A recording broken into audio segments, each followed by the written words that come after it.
Welcome back to the Chad HD Show, News Talk KFYO. Thank you for tuning in today. It is an open line Friday, and we've got a guest in studio, Lubbock City Councilman Jeff Griffith, joining us today. Councilman, welcome back. How are you? I'm good, Chad.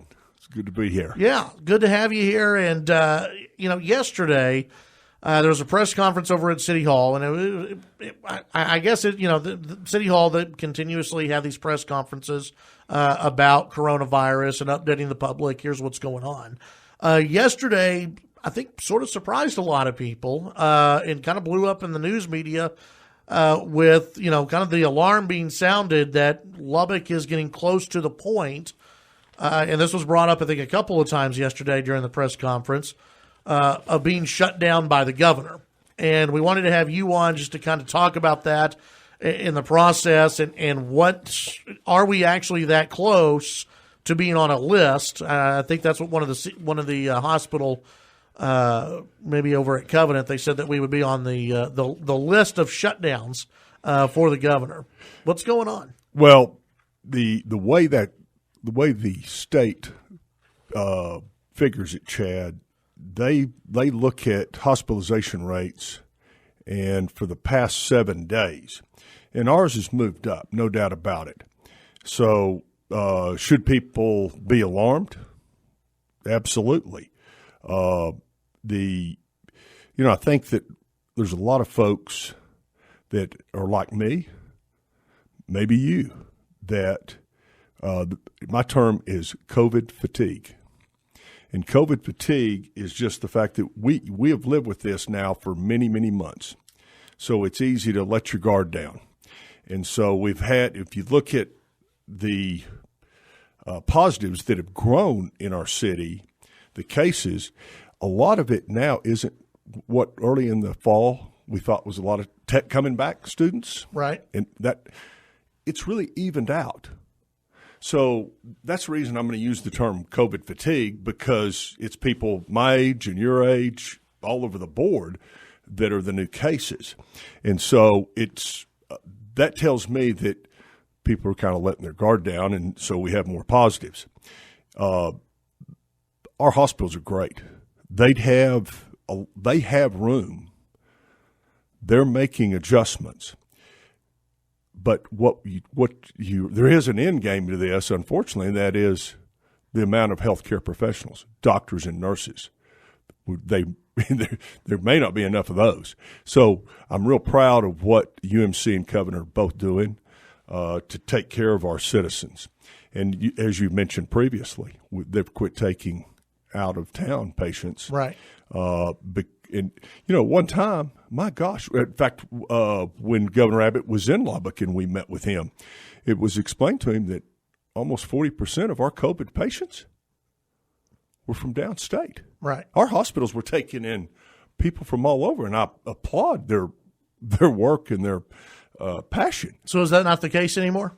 It's really not the case. Yeah. So local infections are up, and again, it's across the board. Right. I saw a story yesterday that out of the recent deaths that we have seen, many of them are nursing home related. Are we having an outbreak in the nursing homes? And is that a main issue, or is it just one small outbreak in a nursing home? I believe that was just one particular facility where we had, unfortunately, I think 3 perish. So how close are we to the hospitals being full, quote unquote, full, in Lubbock? My latest data from last night shows available beds 348. The total hospitalization for COVID was 192. Okay. Between the 2 hospitals. Okay. So, a month ago, we were at probably 92. I mean, right. So we've doubled in a month. And I think that's why people need to remember the basics. Please.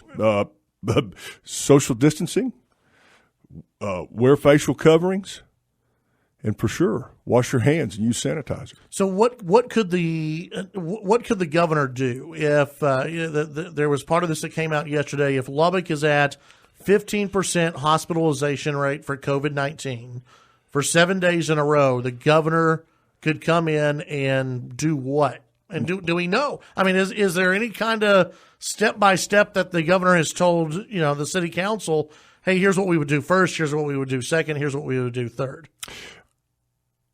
To answer you accurately, I'm going to tell you I don't have exacts of what he would do. From my understanding, I mean, there's a very good chance that you could change your capacity rating from 75% to go back to 50%. I think that would be one step that he may take. Whether people like it or not, we've got to get this under control. And so, again, I don't want to alarm people, but, hey, listen, business in my world is everything. And so, but people need to stay safe and take care of themselves. And hopefully we will not get to that point. So we're not looking at a full shutdown, a stay-at-home order or anything like that. Not at all. I think that that's our immediate scare. Yeah. Is oh my gosh, we can't go back to like it used to be, and I agree with that. And I don't think that would ever happen. In my opinion, I do not think that would happen. Let me ask you this: who's in charge? Because you have. Out in El Paso, and we'll get to the story in full a little bit later on. Out in El Paso, the mayor there has put in some further restrictions. Now they're at 28% hospitalization with COVID-19, but the mayor there says no gatherings at people's homes, no gatherings in parks of more than 10. Not really shutting down businesses, but a lot of restrictions that seem to get the blessing of the governor. The governor has said bars are now under the purview of county judges. Correct. Who's in charge of what? And, when it comes to shutdowns and restrictions, the governor's order is how the city of Lubbock has. We've been under the governor's order for a long time. We still have our emergency declaration open. And the county closed theirs, which is fine. That's their decision. We left ours open for the possible future funding mechanisms that could still come into play from CARES Act, right? Futuristically. So that's the reason we've left it open. But so yes, there could be some maneuvering within because we have that ability to make adjustments, but minor. I think really. The way we look at it is the governor it's still his call. So have you, I don't know if you've talked to the mayor or not, because there's going to be the natural questions that come up. Is Mayor Dan Pope wanting to, shut down the city again? Is he wanting to restrict anything? Have you heard anything from the mayor about taking extra steps before the governor does? Not at all. Okay. I've not spoke to Mayor Pope yesterday, but so honestly, he may be thinking something else, but I do not believe that is Mayor Pope's thought at all. He may be waiting for the governor to do if the governor is going to do anything. I think that's correct. Okay, as a businessman, forget about city council. If we have more restrictions or a shutdown, what would that do to Lubbock? And do you think people would even listen? That's a good question. Do you think? I mean, the average business owner would they say, "No, I don't think so. I'm going to stay open. I'm not going to do this again." That's a great question. That really hadn't occurred to me. Lubbock businesses have been really good about in the majority of them, in my opinion, the ones I visit, they've been really good about the safety of their, first of all, their employees, and for sure their customers. So I don't know how to answer you on that other than I don't think that that's where we're headed. I think this is a scare in that we need to make sure, again, I'm going to use the term COVID fatigue. Let's not get fatigued by this. Let's be responsible adults and do the basics. And social distancing works. Wearing mask works. And for sure, washing your hands more works. Yeah.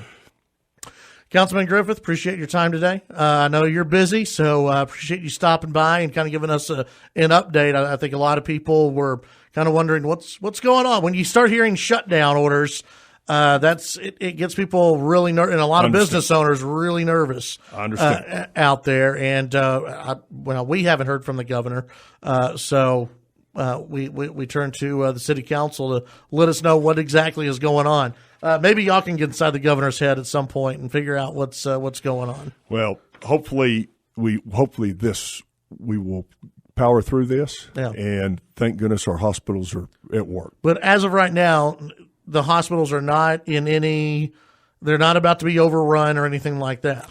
I do not think that they're overrun. I think again, personnel could be an issue if this continues to grow. So they're getting, you have medical staff who are getting sick, so they don't have enough people. Not necessarily sick, but you're going to run out of, if you get that full because of the specialization of this, I think that you may need additional staff. Okay. Where they're at. All right. Councilman, appreciate your time. Thanks again.